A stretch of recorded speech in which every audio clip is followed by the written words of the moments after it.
आज ही Doubtnut app download करें। Doubtnut पर होगा अब आपके सभी मैथ्स, केमिस्ट्री, फिजिक्स और बायोलॉजी डाउट्स का सफाया। बस अपने क्वेश्चन की फोटो खींचो, उसे क्रॉप करो और तुरंत वीडियो सोल्यूशन पाओ। Download now. डाउटनेट पर आप पाएं कोटा के बेस्ट और टॉप टीचर्स जैसे एनवी सर, जीबी सर, आकांक्षा मैम के फ्री वीडियो लेक्चर्स। आज ही डाउनलोड कीजिए डाउटनेट ऐप। हेलो एवरीवन, आज जब हम स्टार्ट करेंगे थर्मोडायनेमिक्स के चैप्टर से और यहाँ हम पार्ट 1 से शुरू करेंगे, जहाँ हम क्या होता है थर्मोडायनामिकल सिस्टम, क्या होते हैं उसके पैरामीटर्स, क्या होते हैं ज़ीरोथ लॉ क्या होता है थर्मोडायनामिक्स का, ये सब डिस्कस करेंगे। तो पहले तो अभी तक हमने क्या है थर्मल प्रॉपर्टीज़ पढ़ी थी मैटर की, ठीक है। यहाँ पे हम जो पढ़ने वाले हैं वो है थर्मल प्रॉपर्टीज़ क्या होती हैं मैटर की। उसी के साथ हम यहाँ पे ये भी पढ़ने वाले हैं कि क्या गवर्न करता है लॉ, कौन से लॉज हैं जो थर्मल प्रॉपर्टीज़ ऑफ मैटर को गवर्न करते हैं, थर्मल एनर्जी को गवर्न करते हैं। एंड देन हम ये भी स्टडी करेंगे कि वर्क को कैसे हीट में कन्वर्ट किया जाता है, वॉइस वर्सा।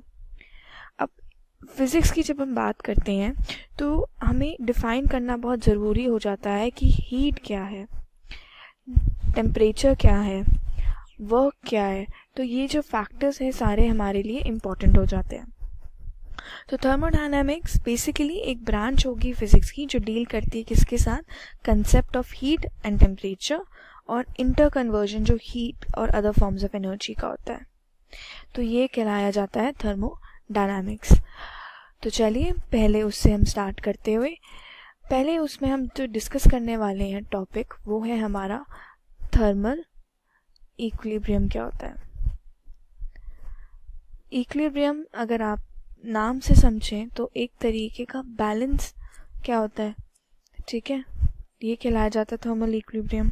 तो इक्विलिब्रियम अगर जब हम मैकेनिक्स में बात करते हैं वो और कुछ नहीं, बस ये मीन करता है कि जो हमारी जो नेट एक्सटर्नल जो हमारी फोर्स है वो हमारी क्या हो जाएगी। और यहाँ अगर हम मैकेनिक्स में टॉर्क की बात करें तो ये हमारी एक सिस्टम पे अगर लग रही है तो ये सिस्टम पे क्या हो जाएगी हमारी, ये हो जाएगी ज़ीरो। तो इक्विलिब्रियम का कुछ नहीं मैकेनिक्स में, बस ये मतलब होता है कि जो नेट एक्सटर्नल फोर्स है और टॉर्क है एक सिस्टम पे वो ज़ीरो हो जाएगी, ठीक है। अब यहाँ पे अब हम सिस्टम में ऐसे एक बार इमेजिन कर लेते हैं समझने के लिए।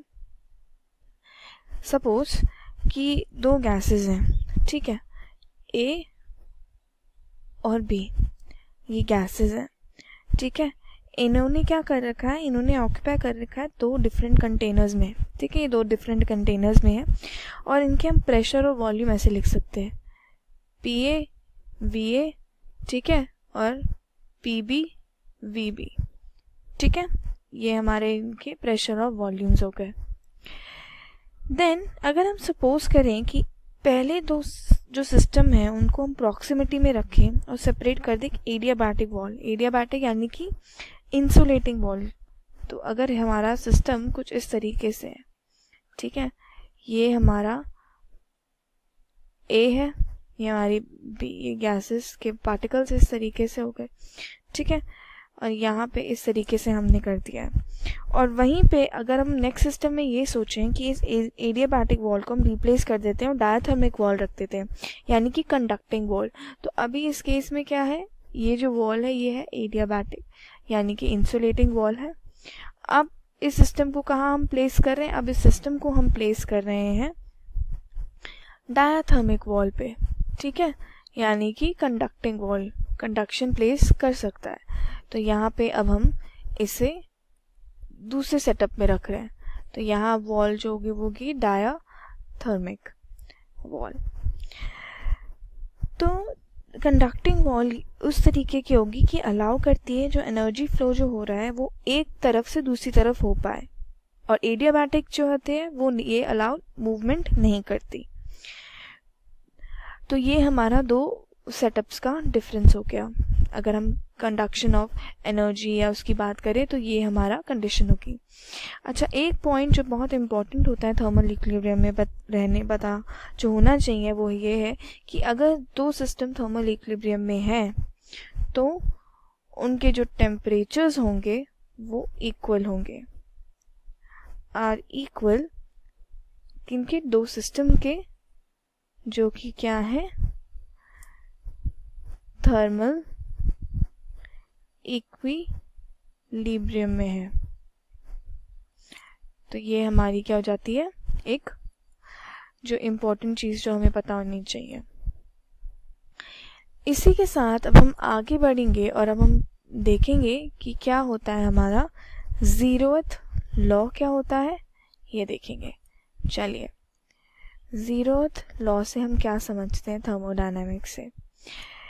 अच्छा, अब अगर हम इस लॉ के अकॉर्डिंग देखें तो अगर दो सिस्टम हम देखें कि थर्मल इक्विलिब्रियम में है, एक तीसरे सिस्टम के साथ सेपरेटली वो थर्मल इक्विलिब्रियम एक दूसरे के साथ, यानी कि अब ए बी सी तीन सिस्टम है, ठीक है। ए और बी आपस में क्या है, थर्मल इक्विलिब्रियम में है, ठीक है। फिर यहाँ पे हम ये देखें कि सेपरेटली अगर हम बात करें तो ए सी के साथ भी है थर्मल इक्विलिब्रियम में और ए बी के साथ भी है, यहीं पे बी भी क्या है, सी के साथ भी है।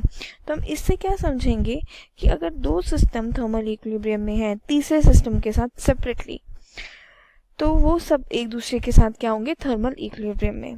तो अगर ए और बी सेपरेटली इक्विलिब्रियम में है सी के साथ, तो टी टेम्परेचर ए का बराबर रहेगा टी सी के साथ, टेम्परेचर बी का बराबर रहेगा टी सी के साथ। तो ये सिंपली क्या इम्प्लाई करेगा कि टी ए जो है वो बराबर रहेगा टी बी के, ठीक है। तो सिस्टम ए और बी भी क्या रहेंगे, थर्मल इक्विलिब्रियम में। तो ये स्टेट करता है हमारा ज़ीरोथ लॉ। अब हम पैरामीटर्स डिस्कस करेंगे जो हमारे इम्पोर्टेंट रहते हैं इसमें। तो पहला जो हम डिस्कस करने जा रहे हैं वो हमारा कुछ नहीं, वो कहलाया जाता है कि एक थर्मो डायनामिकल जो सिस्टम होता है वो हमारा क्या कहलाया जाता है, थर्मोडायनामिकल सिस्टम हम देखेंगे कि वो क्या कहलाया जाता है। अब थर्मोडायनामिकल सिस्टम हो गया जहाँ पे हमारे थर्मल पैरामीटर्स कंटेन किए जाते हैं, ठीक है। ये एक तरीके का सिस्टम हो गया। इसमें भी हमारे तीन टाइप के सिस्टम्स लाया करते हैं। एक पहला हो जाता है ओपन, दूसरा हमारा क्या हो जाता है क्लोज्ड, ठीक है, और तीसरा क्या हो जाता है आइसोलेटेड। तो ये हमारे तीन टाइप हो गए। अब इन तीन टाइप में भी हम ये समझें कि ओपन सिस्टम क्या रहता है, क्लोज सिस्टम क्या रहता है और आइसोलेटेड सिस्टम क्या रहता है। चलिए, तो जब हम ओपन सिस्टम की बात करते हैं तो ओपन जैसे नाम में दिया हुआ है क्या कि इस सिस्टम में अगर हमने अपने दो गैसेस या इनको रखा है तो वहाँ क्या हो सकती है, वहाँ हमारा एक्सचेंज हो सकता है। किसका, बोथ एनर्जी का, ठीक है, और मैटर का सराउंडिंग्स के साथ, ठीक है। ये हमारा स्टेट करता है थर्मोडायनामिकल सिस्टम। वहीं पे जब हम क्लोज की बात करते हैं तो क्लोज्ड यानी कि एक्सचेंज जो होगा अब इस सिस्टम में वो सिर्फ और सिर्फ एनर्जी होगी, मैटर नहीं होगा, क्योंकि अब सिस्टम क्लोज्ड है। तो हमारी सिर्फ एक्सचेंज जो होगी वो होगी एनर्जी सराउंडिंग्स के साथ। तो ये हमारा क्लोज सिस्टम देगा हमें। अब देन तीसरा यानी कि आखिरी अगर हम बात करें आइसोलेटेड, तो इसका ये है कि एक्सचेंज ना तो हमारी एनर्जी होगी और ना ही मैटर एक्सचेंज होगा सराउंडिंग्स के साथ। तो ये हमारे तीन टाइप के थर्मोडायनामिकल सिस्टम है। अब हम डिस्कस करेंगे कि इन सिस्टम को मेंटेन करने के लिए कौन से पैरामीटर्स हम कंसिडर करते हैं। चलिए, अब हम क्या पढ़ेंगे, यानी कि थर्मोडायनामिकल पैरामीटर्स। तो ये क्या होते हैं, ये स्टेट जो एक थर्मोडायनामिक सिस्टम की जब डिस्क्राइब की जाती है, यानी कि स्पेसिफाई किया जाएगा कि प्रेशर क्या है, ठीक है, टेम्परेचर क्या है, वॉल्यूम क्या है, इंटरनल एनर्जी क्या है, या नंबर ऑफ मोल्स क्या है। तो ये जो वेरिएबल्स होते हैं जो एक स्टेट डिफाइन करते हैं थर्मोडायनामिकल सिस्टम की, उनको क्या कहते हैं हम, थर्मोडायनामिकल पैरामीटर। तो ये हमारे कहलाए जाते हैं थर्मोडायनामिकल पैरामीटर। चलिए, तो अब हम स्टार्ट करेंगे किसके साथ? अब हम पहला जो देखेंगे वो हमारा है कि वर्क डन क्या रहेगा एक थर्मोडायनामिकल सिस्टम का। तो ये जो डिफाइन किया जाता है वो होता है pressure P change in volume delta V से डिफाइन, यानी कि P डेल्टा V से डिफाइन किया जाता है हमारा वर्क डन। तो जहाँ P प्रेशर हो गया, डेल्टा V क्या हो गया? Change in volume. जब वर्क डन अगर हम थर्मोडायनामिकल सिस्टम का और तरीके से भी हम क्या लिख सकते हैं कि ये एरिया इंक्लोज्ड है PV कर्व का और वॉल्यूम एक्सिस का, यानी कि अगर अब हम ये प्रेशर ड्रॉ कर रहे हैं और हमारा एक्स एक्सिस पे वॉल्यूम है और इस तरीके का एक सिस्टम दिया है A और B, तो इसके अंदर जो हमारा एरिया जो लाई कर रहा है, यानी कि ये जो पर्टिकुलर एरिया हो गया हमारा, ये क्या कहलाया जाता है? ये हमारा वर्क डन कहलाया जाता है। तो वर्क डन जो है एरिया इंक्लोज्ड भी हो गया जो रखा गया है बिटवीन PV कर्व, ठीक है, और वॉल्यूम एक्सिस। तो हम सिंपली एरिया कितना लिख सकते हैं यहाँ से कि एरिया जो प्रोसेस अगर यहाँ से हमारा A से B कोई प्रोसेस करा जा रहा है तो वर्क डन कितना कहलाया जाएगा? Area is equal to ABCDA पूरा। तो ये हमारा कहलाया जाता है वर्क डन। और वर्क डन जो है थर्मोडायनामिकल सिस्टम का डिपेंड किस पे करता है? सिर्फ इनिशियल और फाइनल स्टेट पे नहीं, बट जो पाथ जो फॉलो करेगा उस पे भी डिपेंड करता है। यानी कि एक ही काफ़ी इंपॉर्टेंट पॉइंट है नोट डाउन करने का कि जो हमारा वर्क डन है एक सिस्टम का, थर्मोडायनामिकल सिस्टम का, वो हमारा डिपेंड करता है नॉट ओनली जो उसकी इनिशियल और जो फाइनल स्टेट्स हैं एक सिस्टम की, बट कहाँ पे और डिपेंड करता है? But also depend upon path जो फॉलोड है, ठीक है, इन दी प्रोसेस। तो ये हमारा एक इम्पॉर्टेंट पॉइंट है वर्क डन के रिगार्डिंग। तो अब इसमें भी हम कंसिडरेशन जब रखते हैं तो पॉजिटिव नेगेटिव भी रखा जाता है कि कैसे हमें वर्क डन पॉजिटिव लेना है।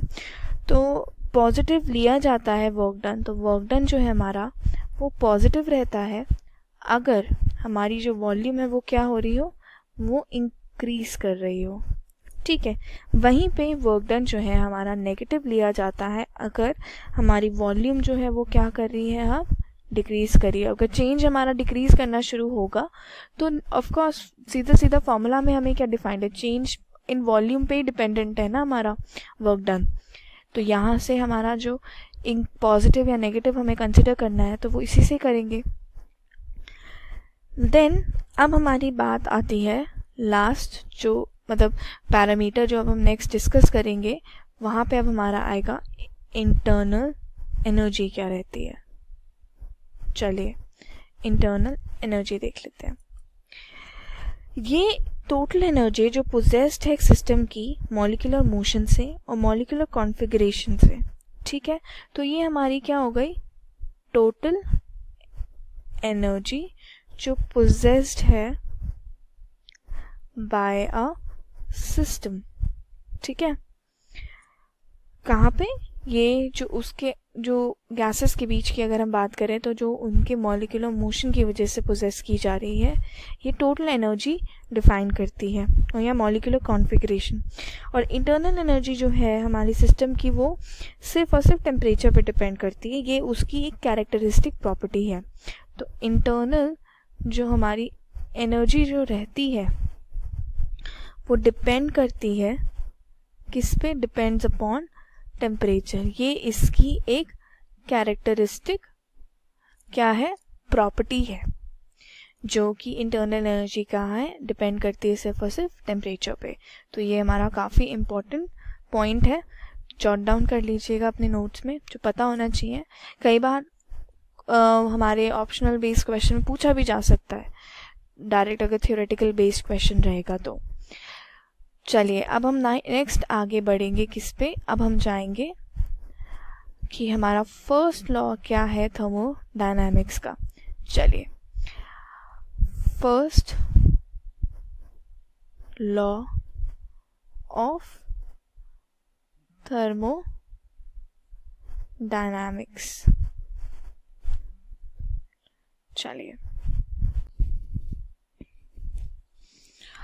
फर्स्ट लॉ ऑफ थर्मोडायनामिक्स पे जो है हमारे काफ़ी क्वेश्चंस पूछे जाते हैं, मतलब ये कि ये काफ़ी इम्पॉर्टेंट है, न्यूमेरिकल्स भी काफ़ी बेस्ड इसी से आपके रहते हैं। इसके बाद हमारा सेकंड लॉ ऑफ थर्मोडायनामिक्स आता है, फिर कार्नोट इंजन हम पढ़ेंगे।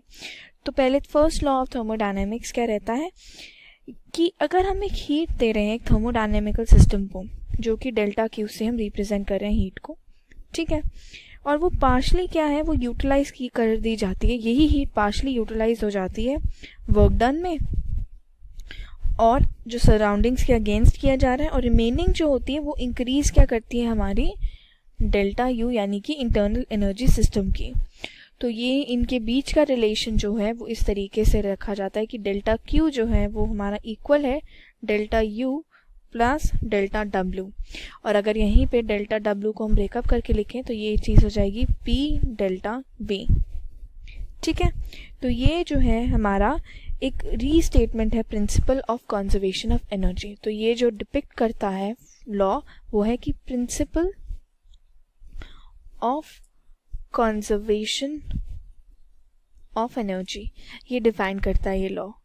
ठीक है, हमारा ये जो लॉ है कि ये ही डिफाइन करता है कि प्रिंसिपल कंजर्वेशन ऑफ एनर्जी क्या है, क्योंकि जो हीट जो हमारी फॉर्म हो रही है वो ही फॉर्म कर रही है वर्क डन जो कि सिस्टम के अगेंस्ट कर रही है, और वही हमारी कन्वर्ट हो रही है इंटरनल एनर्जी जो सिस्टम की है।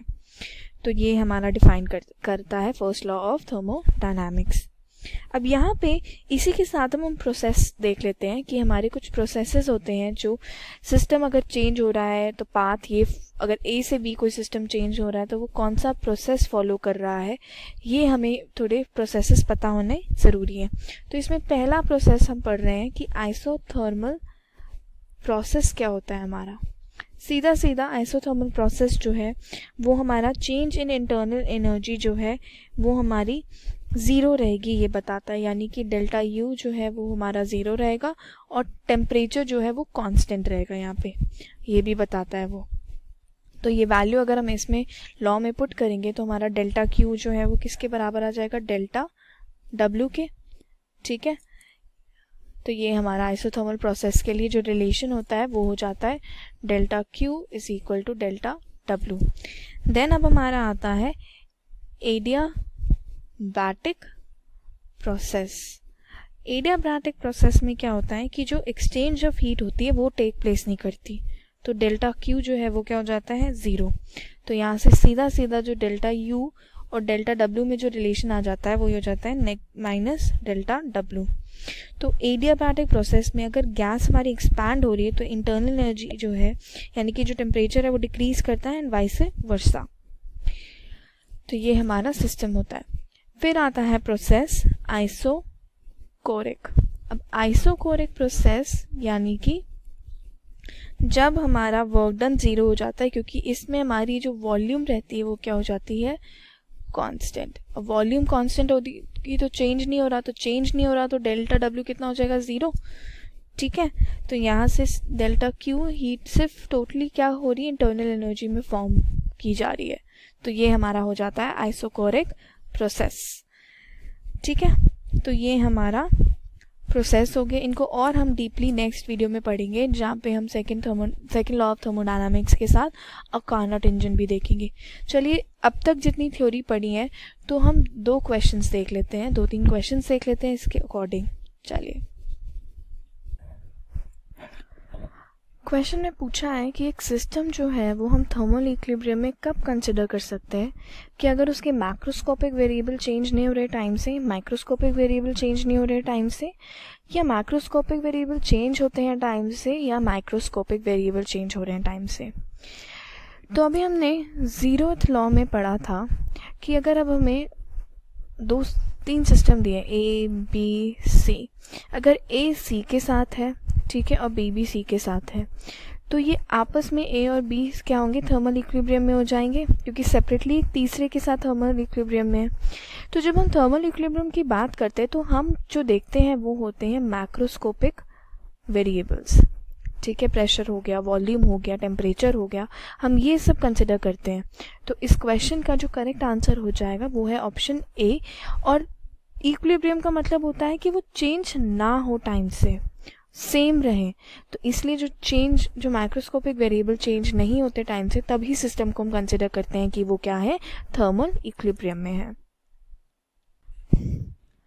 अब क्वेश्चन में देखिए पूछा है कि इंटरनल एनर्जी जो है एक आइडियल गैस की वो कहाँ किस पे डिपेंड करती है। अभी हमने थ्योरी में पढ़ा था कि जो इंटरनल एनर्जी जिसको डेल्टा यू से जब हम रिप्रेजेंट करते हैं तो टोटल एनर्जी सिस्टम की जो पोजेस्ड है वो बताती है। तो ये हमारी किस पे डिपेंड करती है, सिर्फ और सिर्फ टेम्परेचर पे डिपेंड करती है, दैट्स इट। और ये किसी और वैल्यू पे डिपेंड नहीं होती। इंटरनल एनर्जी दी है आइडियल डायटोमिक गैस की। ठीक है, अब हमें क्या कंसिडर करना है, कॉरस्पॉन्ड करिए वॉल्यूम से, और प्रेशर जो है हमारा इस तरीके से डिफाइंड है। गैस जो है एक्सपैंड हो रही 1 लीटर से 2 लीटर पे कांस्टेंट प्रेशर के साथ 1 एटमॉस्फेयर पे। हीट सप्लाइड कितनी है इस गैस की, हमें वो कैलकुलेट करके बताना है। तो हम सिंपली जो हम यहाँ से लिख सकते हैं वो ये है कि U क्या गिवन है हमें, 2.5 PV। अब इसी को हम ऐसे भी लिख सकते हैं कि U हमारा क्या है, 2.5 P डेल्टा V, क्योंकि वॉल्यूम चेंज तो हो रहा है पर कांस्टेंट प्रेशर पे है। और हमारा वर्क डन भी क्या डिफाइन रहता है, P डेल्टा V। और फर्स्ट लॉ ऑफ थर्मोडायनेमिक्स से हम क्या लिख सकते हैं कि Q क्या है, delta U plus delta W कहलाया जाता है। तो वैल्यूज पुट कर देंगे तो कितना, 2.5 P delta V plus P delta V। तो हमारा Q कितना हो गया यहाँ से, 3.5 P डेल्टा V। 3.5 P हमें कितना गिवन है, 1 एटमॉस्फेयर, और डेल्टा V यानी कि 1 लीटर से 2 लीटर चेंज आ रहा है, तो कितना हो जाए 2 - 1। ठीक है, इंटू 10⁻³ यहाँ से, और हमारा 1 एटमॉस्फेयर दे रखा है तो ये होता है 1 × 10⁵। तो सिंपली जब हम इसे मल्टीप्लाई कर देंगे तो यहाँ से हमारा Q कितना हो जाएगा, Q की वैल्यू हो जाएगी 350 जूल। तो ऑप्शन सी जो है वो हमारा करेक्ट आंसर हो जाएगा। क्वेश्चन में पूछा है कि हमारा ये एक आइडियल गैस गिवन है A और एक रियल गैस गिवन है B। उनकी वॉल्यूम है जो इंक्रीज की जा रही है V से 2V अंडर आइसोथर्मल कंडीशन। अब हमें बताना है कि जो इंक्रीज इंटरनल एनर्जी जो रहेगा दोनों के लिए वो क्या रहेगा।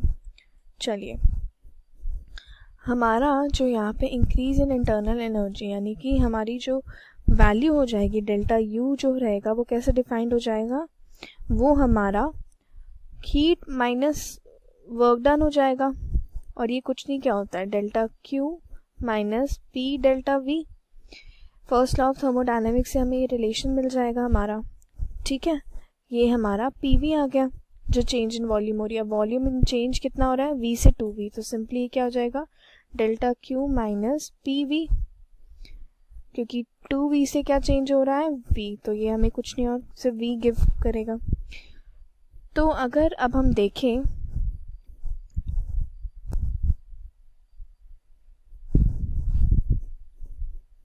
तो दोनों गैसेस के लिए देखिए हम ये हमारा सेम रहेगा, तो इंक्रीज तो कुछ नहीं हो रहा, वैल्यू तो हमारी वही आ गई जो हमारी पहले थी।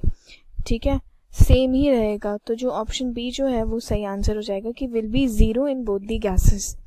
और एक और तरीका भी है कि हम डेल्टा यू को कैसे डिफाइन करते हैं, 3/2 kBT से भी डिफाइन करते हैं। आइसोथर्मल कंडीशन दे रखी तो हमारा टेम्परेचर क्या होता है इस केस में 0 रहता है, तो हमारी चेंज इन इंटरनल एनर्जी क्या हो जाएगी 0।